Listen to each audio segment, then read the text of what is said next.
It's important to remember that when we say Melly forever, we are summoning her into the struggle, and we're saying that we will step forward righteously and demand justice in her name.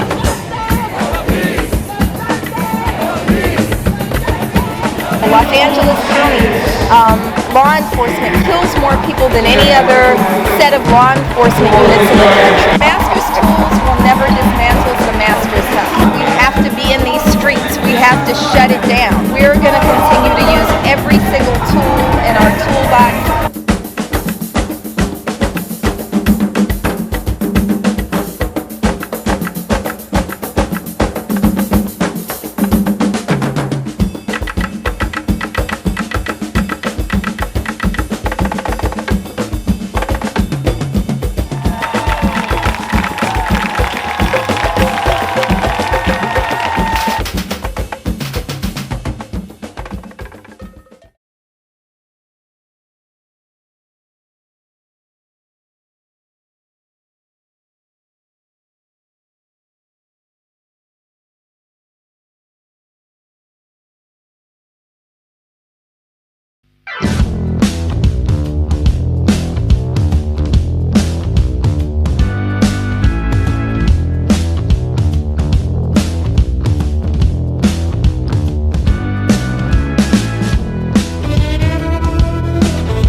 Watching Wheel of 4118! And welcome back. As always, I'm Host Teeth with the most teeth. Theo, are you ready to play? I'm so confused. Sounds good. Now, let's spin the Wheel of 4118! What's 4118? It's the specific LA Municipal Code that City Council members are trying to amend so that unhoused people like you, yes, you, would be arrested for sitting, sleeping, or lying down outside. What? I want to leave. You can't! Now let's take a look at these amazing prizes. Behind curtain number 1 is a police officer who will arrest you. Yeah, that's a good prize for him. If 4118 passes, all police have to do is offer a vague promise of shelter, and if you decline it, they will put you in handcuffs. But there aren't enough shelters for the unhoused in LA. Yeah, man, it's just a formality. Can you even do that? How about I just give you this raincoat? That's technically shelter if you put it over yourself. And if you say no, you go to jail. This is awful. That's Hollywood, baby. And behind curtain number 2 is... Oh, it's the police again. You'll be arrested. That's your other option. What? That's terrible. Call your city council members by November 24th to reject Prop 4118 and tell them house keys, not handcuffs!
This is Theo Henderson from Unhoused, host and creator of the podcast, and this is episode 40, Houselessness and Hatred. In this episode, we're going to explore one of the common denominator about houselessness that is in Los Angeles and here in Santa Cruz, that people despise the unhoused, and they work their efforts to criminalize the unhoused. In effort for the unhoused in that community, they had to fight just like in Los Angeles, and they had to put an injunction on San Lorenzo Park, which is reminiscent of Echo Park. So join us this episode to learning how the hatred is widespread, just as the COVID-19 and the COVID-19 and the way of dealing with houselessness and the treatment of the house.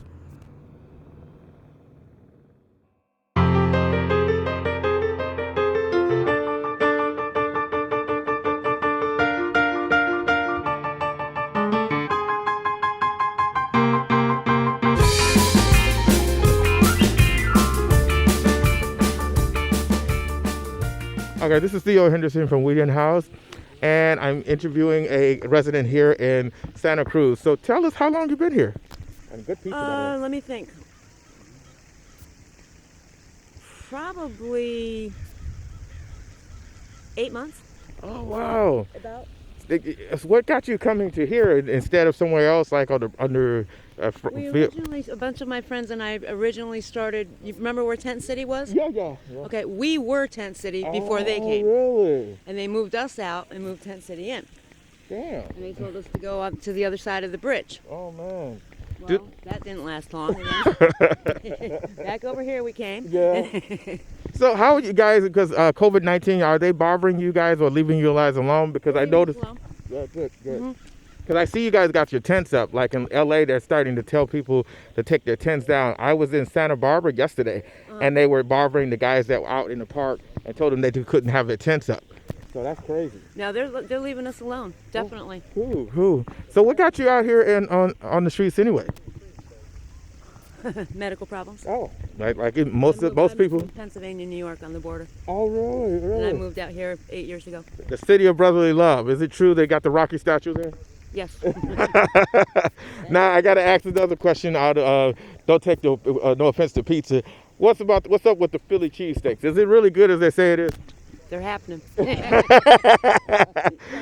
So what made you leave there to come to here then? A friend called me and wanted me to come out. Mm-hmm. And he lived in Oakley. Well, that did not work out at all, so I went on my own to, oh, come on, the name of that town? Yeah. North of here, I forget. Mm-hmm. I was there for 6 months, and then I moved here. Oh, wow. Mm-hmm. So, is it much safer here than with Oakley? Oh, yeah. Yeah, definitely. Okay. It's up the town I'm trying to think of. I can't think of it. Why can't I think of it? I don't know. Irrelevant. Well, at least it's safer here. Yeah. So what do you plan with the COVID-19? Are they offering you guys in your hotels a project room key out here or all? Yes, they are. Okay. But you got to be 2 medical problems will get you in quick, and I've got those 2 medical problems, but they haven't housed me yet. Oh, that's crazy. They should have you guys out there. Yeah, they should. So would you prefer a shelter or a hotel room key? I'd rather be outside. I'd rather be outside. Why? I run my own show here. Mm-hmm. I'm not told what I have to do. That's what I can and cannot do. There it is. Can't have visitors. Oh, you're crazy. Mm-hmm. Yeah. You got a curfew and all that kind of nonsense. Yeah. Well, we have a curfew now too, because COVID's back in. Oh yeah, well. Yeah. Prior to that, I'm sure you wouldn't want any other curfew besides COVID. Yeah, no, I don't stay out late anyway. Gotta have my sleep. Yeah, that's very true. So this is Theo Henderson from Unhoused. I really thank you for your time, and I wanted because we're going to probably be out here creating a power up like what we do in Los Angeles. Helping people charge their phones. I'm going to bring a generator and awesome. Bring next time some hand sanitizers and just to be able, to connect you guys with the LA with here in a way, because we all are connected. We all have a similarity. So I would love to come back and talk with you again. Is that okay? Absolutely. Thank you very much. This is Theo Henderson from Unhoused. I thank you all for listening, and may we again meet in the light of understanding. Amen. Thank you. Thank you very much.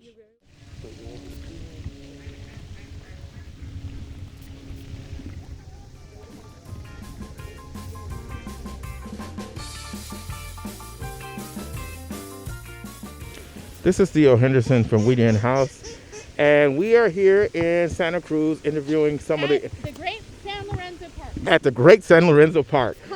Colony. So this is like really a community. I noticed everyone's being very careful and beautiful and very kind. So let's get on the camera. What's your name, ma'am? My name is Noel. Noel. What's your name, sir? All right. And Noel, how long have you been out here? I'm born a triplet. Oh, wow. On our dad's birthday. Wow. From Warner Robins Air Force Base, Georgia. Okay. And What you got here? Santa Cruz, California, 2 years and 3/4 I came to for fun, to retire from caregiving. Oh, wow, you're a caregiver. That's cool. So you came out here, and what happened? What made you want to live in San Lorenzo? Because you guys are...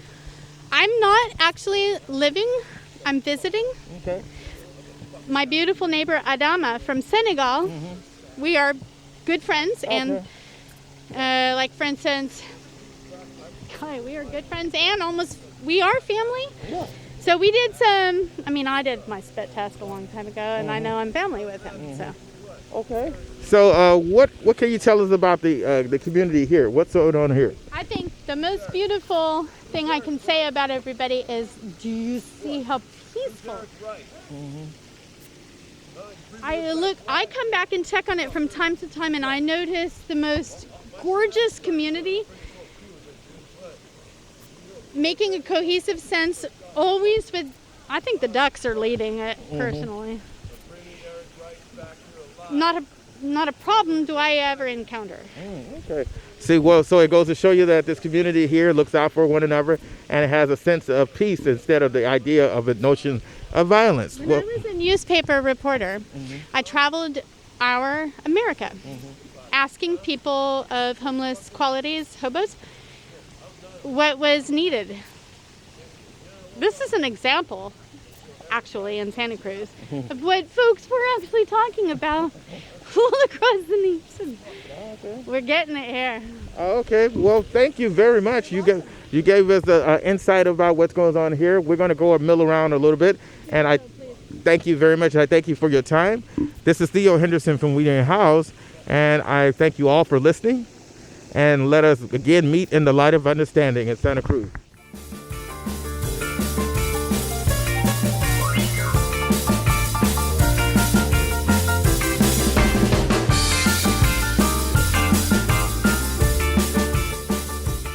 This is Theo Henderson from Unhoused, and we are here in Santa Cruz, meeting up with different residents here in the area. My name is Solomon. Right, Solomon, nice to meet you.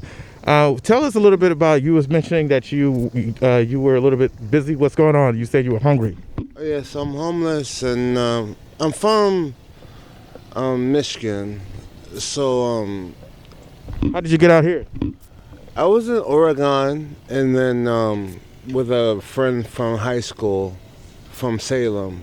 And then I didn't want to go back to Michigan because like the snow was coming up.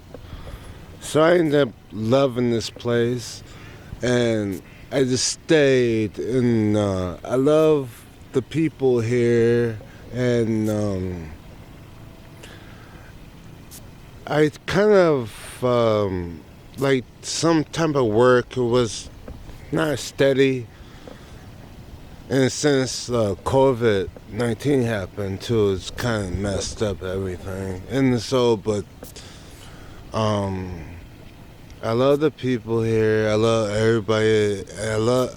Since I just met you, I love you. I love you, the camera. But like the system helped me out in California. Like they helped me out with money, and would you like to be in the hotel because the weather is getting a little colder, or would you want your own place to stay? Well, my case manager told me that if I pay, she'll reimburse me like every day.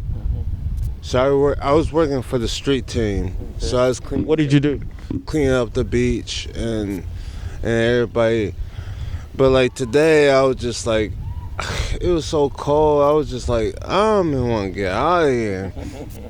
So I got to talk to Leland.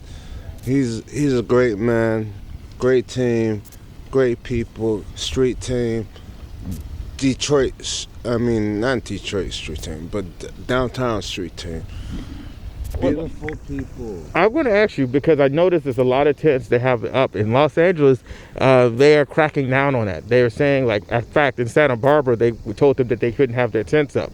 So does the police come out here? Yeah, you see them like drive down the street sometimes, but not too much lately. Okay. But I was staying down with the bench. I was staying down there. It was nice. It was like a village, and it was very beautiful. Why did you leave? Well, all the people left, like the main people left.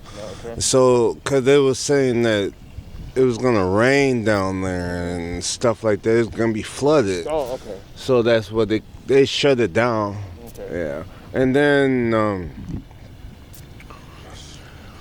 they say you go to Armory, you go but it's like Hard, too many people there. Yeah, yeah. So Especially with COVID-19. Yeah.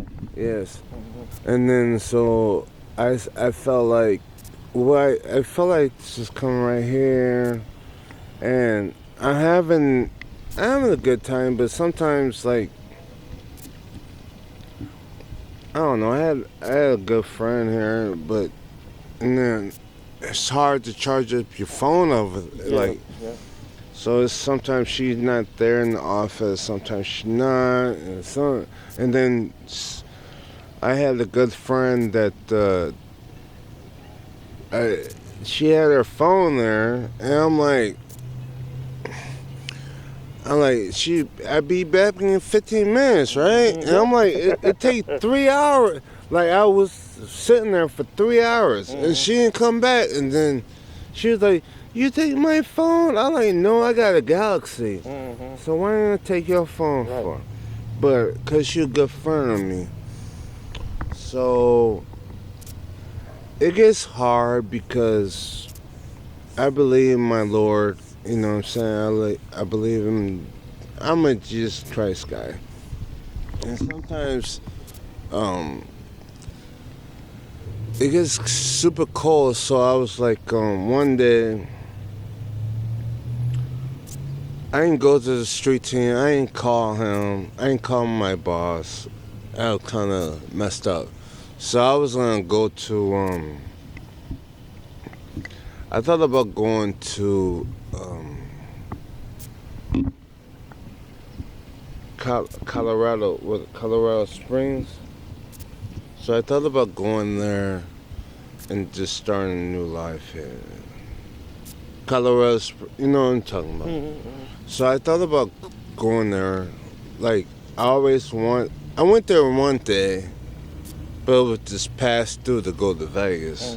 So I thought about going there, but I love it here. I love Santa Cruz. It's my blessing. I love it here. It's just getting too much out of control. I came here November 15th last year. So I've been here a year. And I love this place. I never could talk bad. And thank you for talking to me. Thank you for having us. This is Theo Henderson from Unhoused, and we're out and about in Santa Cruz, and there'll be more to follow. And let's meet in the light of understanding. Thank you very much for your time. I appreciate it. God bless you. Yes, thank you too. God bless you always.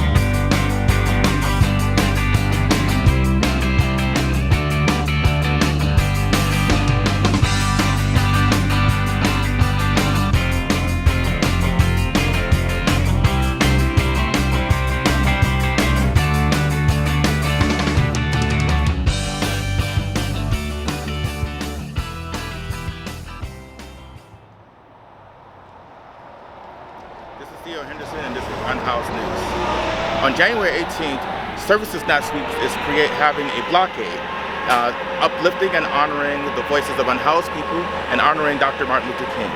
If you're interested in joining the blockade, seek out the Services Not Sweeps Coalition. In Santa Cruz, California, the judge issued a temporary injunction after a heated standoff between unhoused activists and residents and the police and the city. The temporary injunction will hold out until January 6, 2021, and at which time the unhoused lawyers will extend and ask for a permanent injunction to stop the aggressive sweeps. In Orange County, more unhoused have died last year than any other year, largely due to COVID-19 as well as inhumane conditions. This is Theo Henderson. This is the editorial that closed out the Unhoused news. One of the things that I have been beset with is the outpouring of support and the eagerness to join in or and try to help make the difference in a unique way from people that ring well. But I also have gotten some people that have kind of missed the gist of the meaning of We Unhoused and why it is organized and shaped the way it is. Too often, people are used to mainstream media from the house perspective, and they expect that with the unhoused perspective. But here's the problem with that: we're unhoused. we have a different perspective, and when you walk into this medium, it is your responsibility to understand and respect it. It's just like, for example, if I was to go to your house unannounced, with all kind of expectations of what you should do to me, unannounced, then of course there's going to be some irritation and there's going to be some conflict. The second thing I have to state and have to take the time to educate the people that are listening. I've heard comments ranging from "it's too long," "it's too powerful," people need a break, and I submit to you that Game of Thrones is a long series that's maybe an hour or two. Discovery Channel have over 5 hours of videos of animals. They have other mediums that people do, and usually when they use those mediums, they use the same mediums. What they do if they have to go to the bathroom, they put it on pause. They take a break and go and see it, and it kind of reeks of house privilege. Why is it that unhoused people have to make our existence much more sustainable and palatable to you? Why is it that we have to minimize our burdens of logging, going so far places or walking far places because you don't want to see that because it's going too long, it's not against your time constraints. This is not McDonald's, or should I say this is not Burger King. You can have it your way. In order for you just to get into our world and understand our story, you have to get the unvarnished truth of it. Many people have tried to coddle and model their mediums to your sensibilities, and they have had varying successes. I make no apologies if I don't get the 1 million subscribers. That's not what I'm here for. I'm here for people that are going to be looking at this and learning about the issues of unhoused, that are going to take the time and really put the investment into understanding those issues. And those issues require some commitment. It's not a passing fancy. It's not a drive-by kind of enterprise. So for the mainstream media that, like I had once told me that was so long, this is your issue now. I'm trying to appeal for people that are going to make a change and want to learn about it. People who are entrenched in their beliefs about houselessness may never get to there, but there is a future there where the future generation may enjoy this lengthier process than the popcorn obsession of media coverage that it seems to override our society today. So there you have it. This is Theo Henderson for Unhoused. If you have made it this far in learning about unhoused people, thank you. If you needed a break, thank you. Take a break and come back, because the stories for unhoused people is 24/7. It is not after commercial breaks, and it's certainly not for a house sensibilities. I hope we've met in the light of understanding this issue.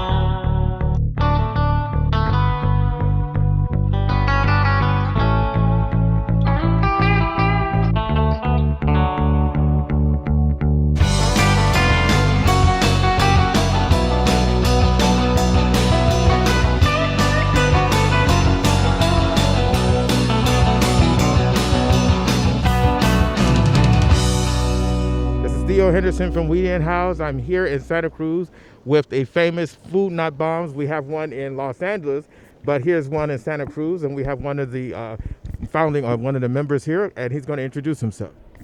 Hello, my name is Emiliano Gomez. Emiliano Gomez. Emmy or Emmy Lee is fine. Play with my name however you feel. My question is, my first question, I should say, is how did you get started with Food Not Bombs out here? So, quick backstory. I moved up to Washington from Gilroy a couple years back.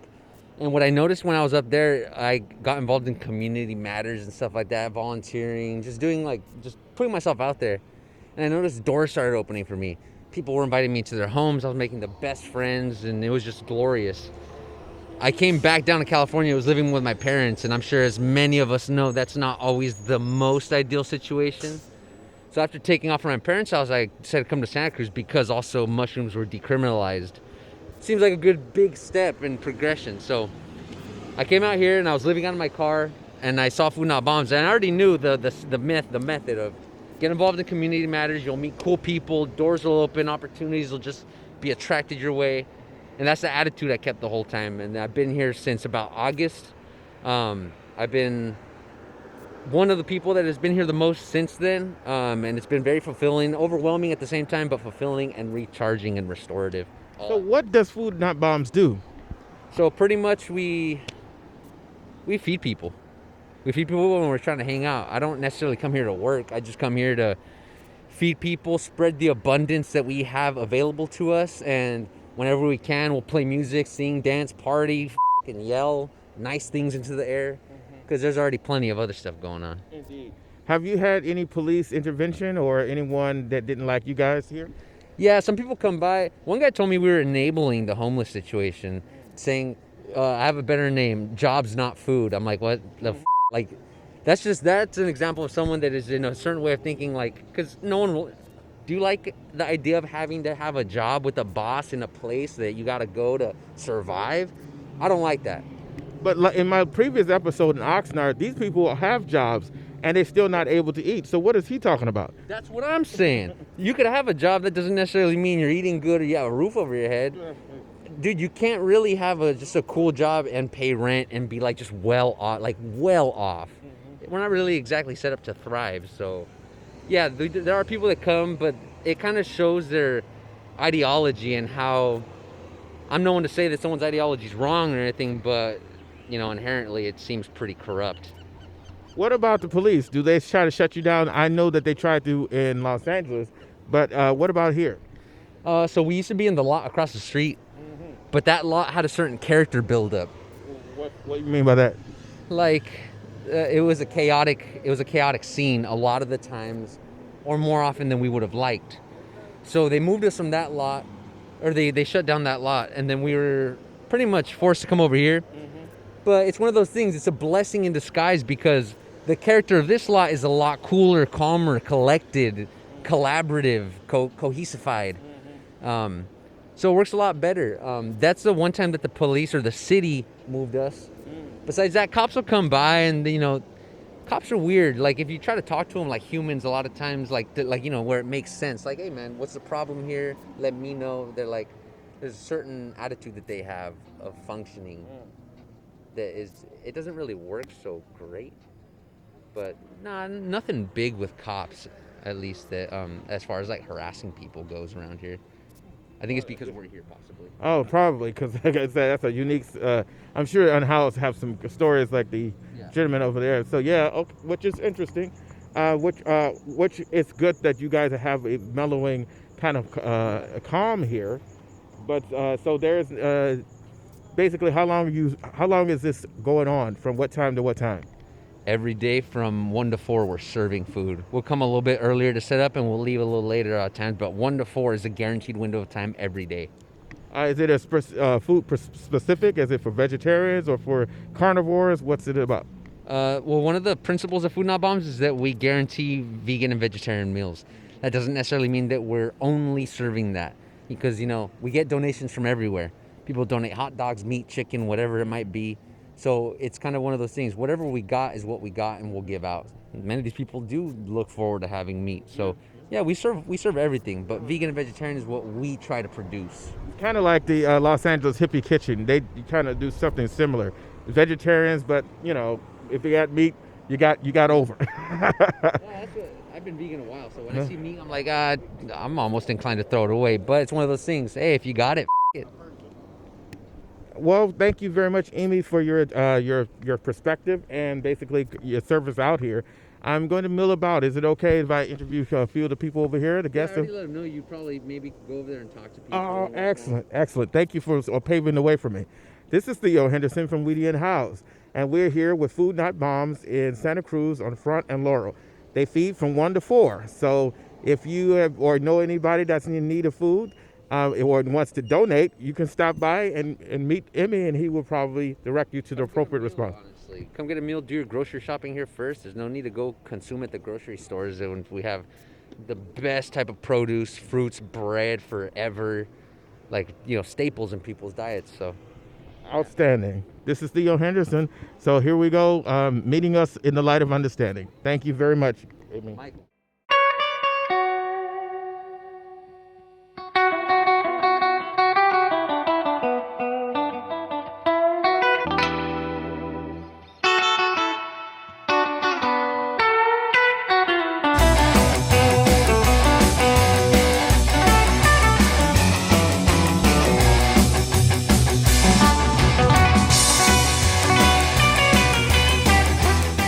This is Theo Henderson from Unhoused. We have one of the founding members, Food Not Bombs. Let's take it away from him. Yeah. I'm Keith McHenry. I helped start Food Not Bombs in 1980, and I've been feeding people on the streets for that amount of time. I've also lived on the streets a lot myself too, so I'm pretty familiar with what's the survival of living on the streets. And right now, I think we're more concerned that the numbers of people going to join us on the streets is going to get huge. They're saying Princeton eviction project saying that there's over 40 million Americans facing eviction this winter. We're already seeing an increased number of people out here on the streets. And the thing is that there's enough housing for everybody if they just let people move into housing, but they're controlling it for real estate speculation purposes. And if you look here, this lot here is going to be luxury condos. What? That lot over there, all the way to the next cross street and the next bridge, luxury condos. Luxury condos out on Branza Forte, but there is nothing for people living outside. And so they're sort of just pushing people to the margins, and they got the most inhuman. There's millions of dollars. They just announced they got another $10 million for a housing first thing again. Mm-hmm. And it's mainly paying salaries. There's no evidence of an actual house being bought or a building being built. And that's outrageous. Do you think NIMBYism plays a part in it too? Because where are you guys going to go after this? Because NIMBYism seems to be a major element when we go to Los Angeles. What about here? Yeah, well, this actually is a miniature version of redlining, what they used to call where the banks draw a red line on the map. Right. And so they let this area go to seed so that the developers could pick up the land real cheap and then build these luxury condos. And the city works with them, and the county works with them. They're not even from here. And I'm hearing this from the National Union of the Homeless when we're on those meetings. You'll hear from Rochester Union of the Homeless that they won't let homeless people downtown because it's all new condos. Now, my first wife is from Rochester. I've been there a lot. Who would buy a $1 million studio apartment in downtown Rochester? It's maybe it's okay, but it's just not where you would think. And then we were at the National Union of the Homeless training in Hell's Kitchen in Manhattan. Tall buildings, empty. It's luxury apartment for sale on the roof, and then people living in blue tarps all around the base. So that basically, I think that there's a book called Home Wrecker, and it talks about how they just made so much money in the last foreclosure crisis that they just had to dump it into something, so they just build luxury condos, and they don't have any care about people living outside. We can't get people into hotels. We can't. In fact, I had a friend that came here. We would call every day for a hotel for him because he had a heart failure and he had a stroke. And he was 69. So he didn't qualify for a hotel for months. He had a CPAP machine. Eventually I got him into a church where he could plug it into the wall. His name is Bob Reese. And then he's riding his bike off to do something. He has another stroke, hits his head on the bridge and dies. Oh my God, So that's horrible. We're having our memorial here on the shortest day of the year, longest night of the year, December 21st here. It's over 70 some people have died on the streets of Santa Cruz. 33% increase from last year. Oh Yeah. It's just, so this is Alicia Cool. She's the president of the Santa Cruz Union of the Homeless. And so we are working together. You can see the Santa Cruz Union of the Homeless banner here. This is called the Santa Cruz Homeless Union COVID Relief Center. We set up on the 14th of March when we learned that none of the other programs were going to be open because they were indoors and they had to be shut down because of COVID. So because of that, we set up, we kind of thought, well, maybe a month or something like that. Now it's 284 days we've been out here. And we were over there, but they evicted us from over there. Why? They said they're going to put a bunch of tractors in there to clean the levee, but they never did. So then friends of ours came and took their fence and gave it back to them, stacked it up over at the police station. They kicked us out of where we were for years, down by the post office. They had to sweep all the unhoused people out. Right after when the CDC had said you can't be doing sweeps. Right. And then they banned us, and then they forced us from one place to another. So, we've held this place between over there and over here. We must have been out here about 200 days in these two parking lots. Minimum of at least 100 people, if not more. More, yeah. Way more. Yeah, we're just starting. It's incredible the amount of food that we're going through. It's all volunteer. Everybody's volunteer. We do clothing. We're getting tarps, tents. The government comes and takes everybody's survival gear, throws it away. We buy more and get donations from the community, give it back to them. And then you can see that we put the 6-foot marks on here to try to keep the social distancing. We hand out masks to people. We usually have today we had the problems because the van door fell off and I had to go repair it. But normally we have water and hand washing station here.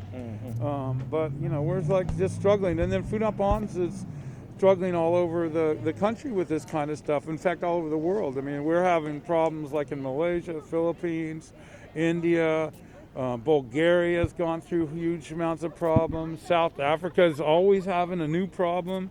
Same thing in Nigeria. It's crazy, man. So Food Not Bombs all over the world dealing with the pandemic. But I think the U.S. is where we're having a lot of the most problems. It's one of the last places, too, in our communities that people can get food on a daily basis. Like, you could rely on Food Not Bombs and come and be guaranteed a meal. And then we're also talking about seizing buildings and stuff like that because it's getting out of control. If they're going to have, a lot more, they say there's 2,000 people living outside in Santa Cruz.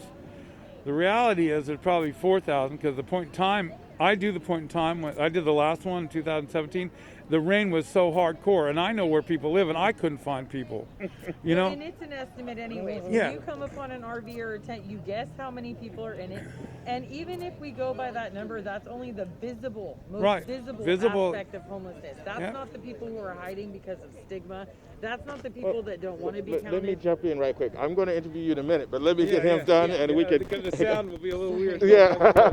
So I'll get to you. Go ahead. So it's that point in time is just horrible because, and I think that everybody knows that it's not. See, the thing is, I've been doing this, like I say, 41 years. So when I remember that I was involved in that census in 1990 where they were trying to make a census for homeless people because it had never been done. And then, so it got, that number was 750,000 homeless Americans in that year. Then when they went to this point in time count, which actually started to happen when the housing foreclosure crisis started, right, in 2007, suddenly the numbers dropped to 500,000. So 250,000 less unhoused people during and after a housing foreclosure crisis that put about at least 5 million people onto the streets. So how does it go down?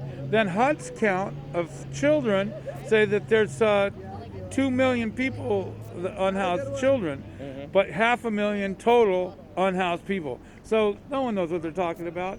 And we can't get charging stations in this town. We're banned from renting portable toilets. We tried that. The city come and take our toilets. We set up a transitional camp. The cops came in, took everything. It's like a total gentrification war here. And this is like kind of where, Google and Facebook and all that, this is their playground, and that's what they're hoping to make a ton of money on. Oh, I see. Well, thank you very much. Thank you. Now I'm going to shift over to. Go to Alicia. Now I can give you the attention that needs to be. Covered a lot, though. Yeah, but we're going to talk a little bit more. We're going to unpack a little bit more about this.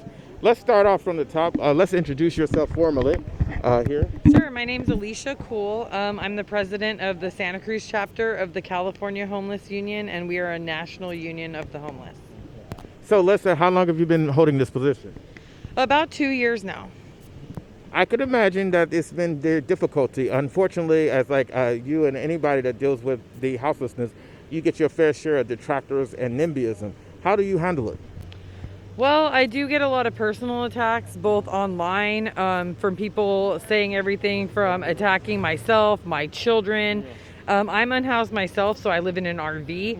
I've received parking tickets and enforcement from the police that's just uncalled for. I've been targeted by people that are very much NIMBYs. And I've handled that by keeping my head up, organizing, working within my community, and that just keeps me going. Well, let's look at this, because you're not the first family that I've interviewed that are unhoused living in an automobile. How is it different from living in an automobile than living into a secure place? Well, in some respects it's the same, and in some respects it's different. We're a family just trying to live our lives. We do very much the same things ordinary families do. My daughter is homeschooled right now because of COVID. We have to have a safe place to cook meals, shower. My kids play just ordinarily. I have toddlers, so they're always, messing with each other, yelling and screaming.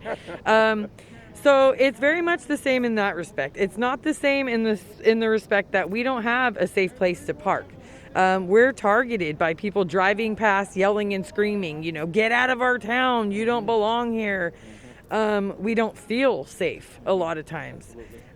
So we have a lack of space, a lack of storage, things like that. When you mentioned something on homeschooling, and I know that I interviewed another resident that has her children at homeschool, and that she's telling about the lackability of having Wi-Fi and things to be able to do the work. Exactly. Are you facing these things being unhoused in a car? Yeah, it's definitely difficult because we don't have regular power and you can't run your generator all over the place. So basically we have to run our vehicle engine to keep our power going. That runs a lot of gas. We don't have regular access to those things. We can't just plug in a printer and print out something and then scan it back to the teacher. So these are all challenges. Because that's another good question, because I think when I see these YouTube videos about lambasting parents about their kids and things, this is something that they don't talk about. This is something that they don't show any kind of empathy or compassion for.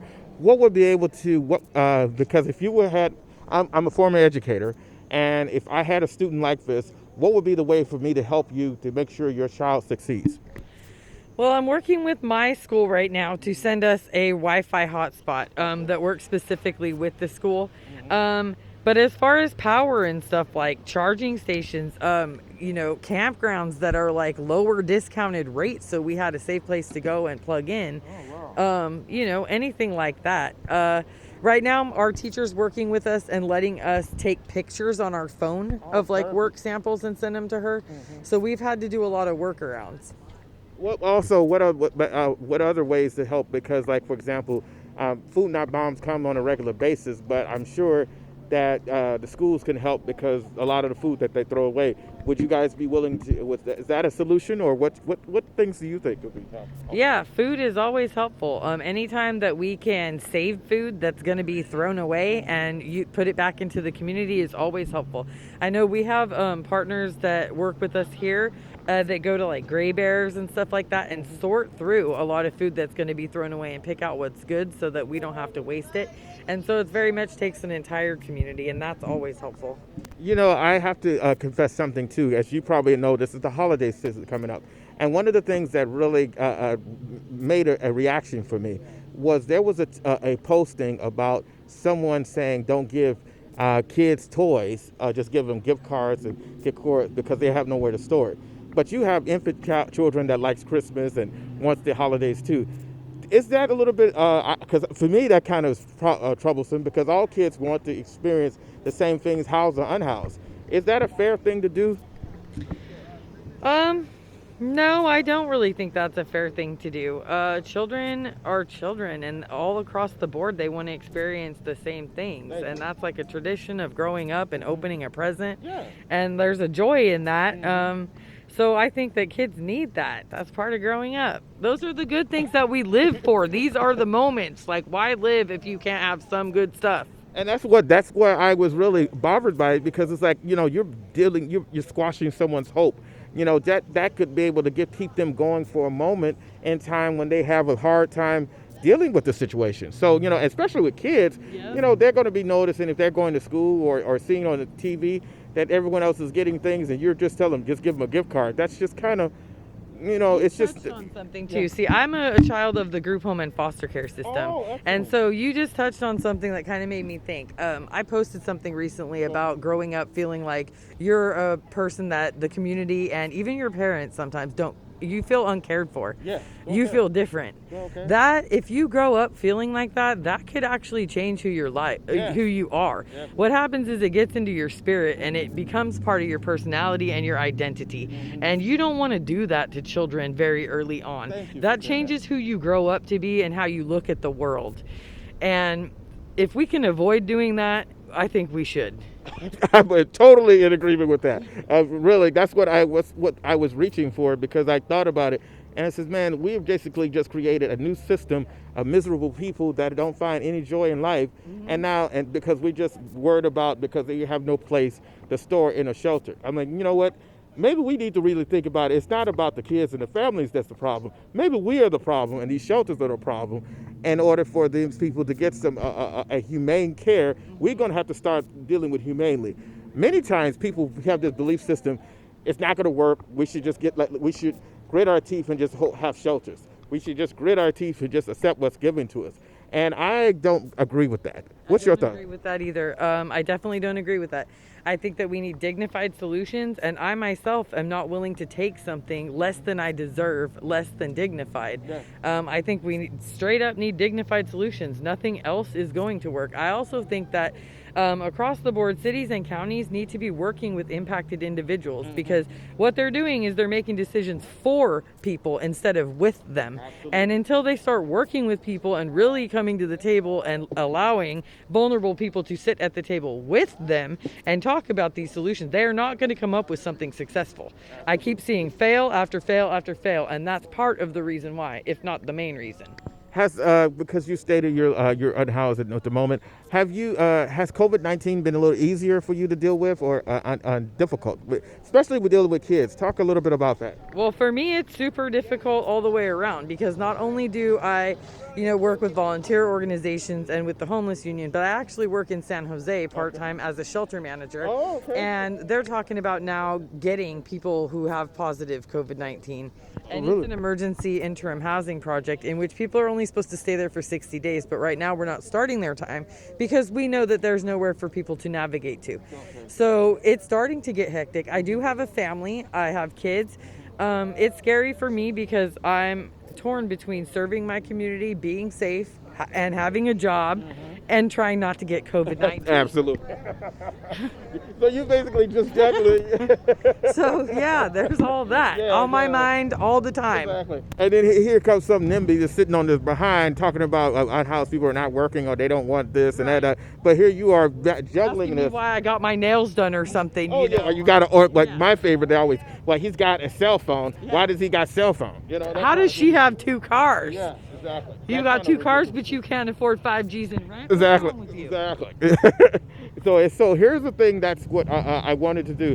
So Ms. Cole, you have given me a laugh. Is it okay? Because I was thinking about bringing, because we have a power up station in Los Angeles. I thought about getting a generator power up, and maybe one day when I come back around, have a power up to help the unhoused charge their phones. Is that a good solution? Yeah, that's a good solution. We always need that. People are always trying to find, like, I've even seen people on the power poles, like they somehow found a way to plug in.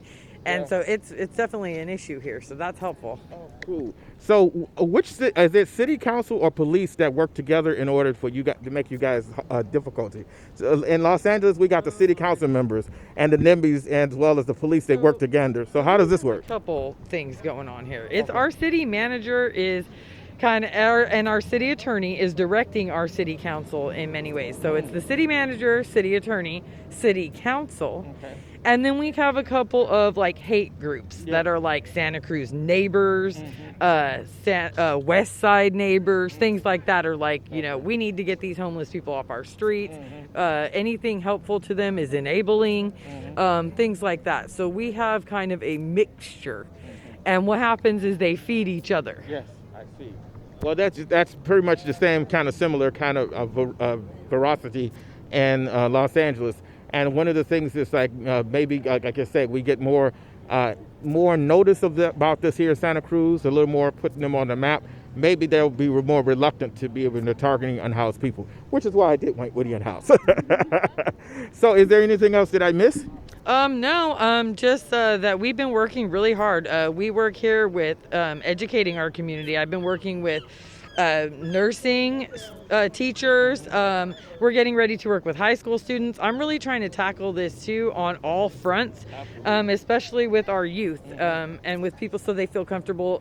I've been hearing unhoused people are afraid to even go seek medical care. Yes, very true. The way that they're treated at the hospital. So that's another aspect. So I'm really trying to tackle all fronts of this, and it's very much a crisis that we should all, you know, be involved in, because this is a public health and safety emergency and anybody could become homeless.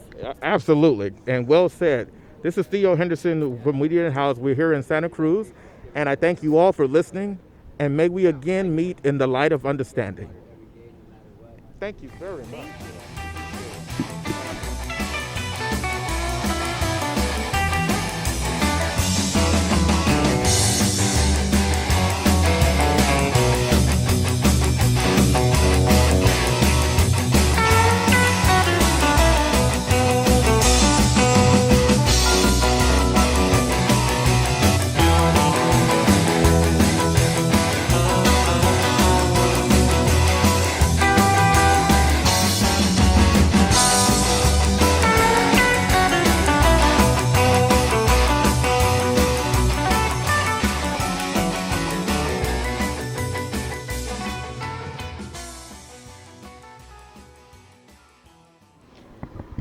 This episode of Weedy and House showing how we treat one another even in the hardest of times. The pandemic has shown us what we really think of one another as human beings. Though they have a statement here of Black Lives Matter and of people here that have perished here during the protests, to me it seems like it's just empty words without action. It's very difficult when you have the NIMBYs around that advocate for people that are being on the street as being mentally ill criminals or people that are coming in from out of state. So as you can see, this is wonderful as a monument, but if you don't put any action behind the words, then that's all it is. It's just a bunch of names in the war on gentrification, anti-unhoused sentiment, and police brutality. This is Theo Henderson from Weedy and House, and I thank you all for listening. And may we again meet in the light of understanding.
We have one life to live.